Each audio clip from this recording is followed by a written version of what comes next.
No, man, these last 5 years have been kind of crazy, and I've had a lot of unusual gigs, none more unusual than I got booked to do a gig at a prison. I had to do a show for 1,000 male prisoners, and for free, man. Yeah, never open your mouth and say you'll do something without finding out how much you're gonna do it for. And I did a show for 1,000 prisoners, and when you walk in there, man, they take your keys and your license, your pockets are empty, and they shut the door, and you're like, I'll never come out.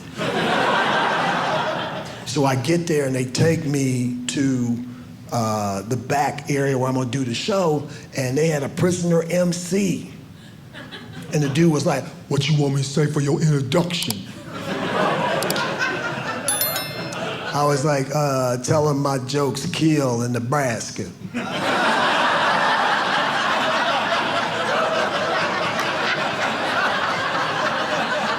Actually, what I said was, I'm gonna be standing right over there.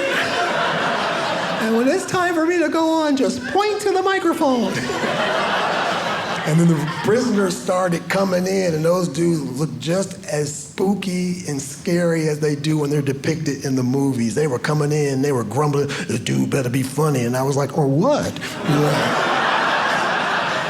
And then the guy pointed to the microphone, and when he pointed to the microphone, I started walking, and before I could grab it, some prisoner stood up from my right and said, man, they done brought Bill Cosby up in here. And the prisoners went wild. They all stood up and they were like, hey, say Jell-O pudding, say Jell-O pudding. So I was like, I like the Jell-O pudding, I like pudding, I like pudding. And then they were like, do the eyes, do the eyes. I was like,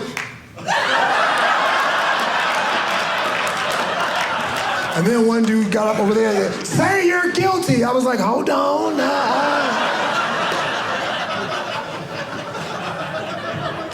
But they were happy, and I was like, okay, that was better than anything I was gonna say to start off, so let me keep the groove going. So I started doing my acting. As I started doing my show, I realized about halfway through, I was gonna do a bit that you should not do for 1,000 male prisoners. But I was into it, and so I did it. I started telling them this story about me for my 60th birthday, going to Las Vegas to have a good time, okay? I go to Las Vegas, I go to this nightclub. Right away, I knew I was in the wrong place at the wrong time, just by the bouncer. The bouncer asked me for my ID. I just turned 60, right? Dude's like, I'm gonna need to see your ID. So I gave him my ID, and I could tell he was struggling. He was like, let me see. Carry the one. You 60. I was like, yeah. He goes, you gonna have to sign this waiver.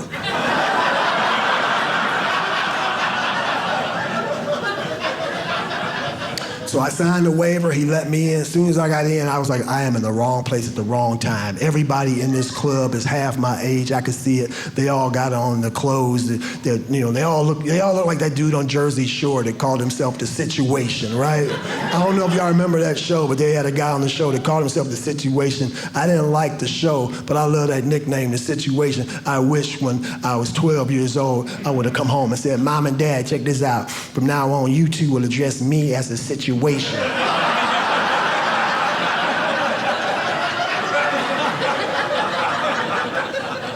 seconds later, my mother would have been on the phone. Hello, 911, we got a situation laid out on the floor. Oh, I know what happened. My husband, The Solution, knocked him out. That's what happened.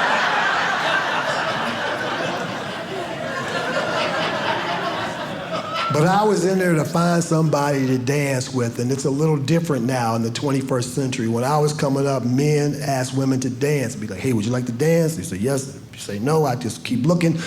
I'm in there looking around. This woman taps me on my shoulder. I turned around, she said, my name is Shafrika. Tonight you mine. Grab me by my coat, pull me on the dance floor.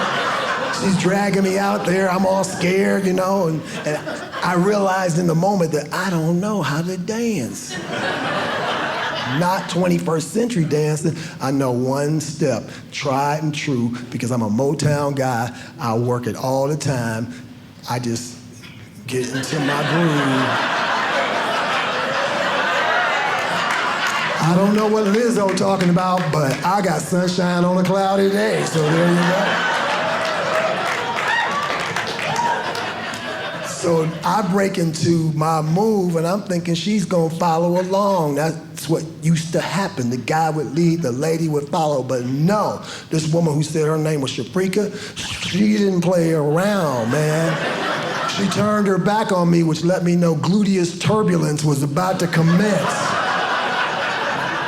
Her body started vibrating and gyrating. At first, I thought she was having a seizure. Then I realized what was really going on. It looked like she swallowed a jackhammer, just all in my... You know, and I'm an old dude. I'm looking at it like, wow, look at that thing go, man. Siri was going rerouting. I'm like, okay. I just followed it until I got dizzy, right? You get so dizzy, you gotta grab onto something. The only thing I could grab onto was this woman. So I'm holding on, like I give her like around the waist. It looked like I was on the back of a motorcycle. I'm holding on to her. She's like, oh, you like dancing with me? I'm like, no, you're chipping my teeth. Please stop.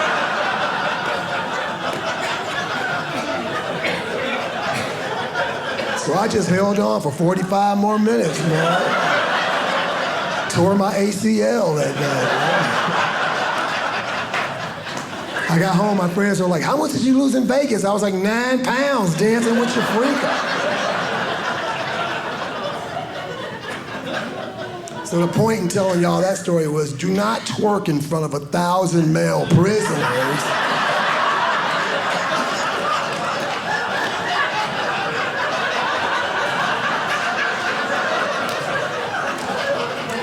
Because as I was twerking, first of all, the little voice in my head was like, stop twerking for the prisoners. They're liking you. And then a guy got up and was like, shake it like Jello, shake it like Jello.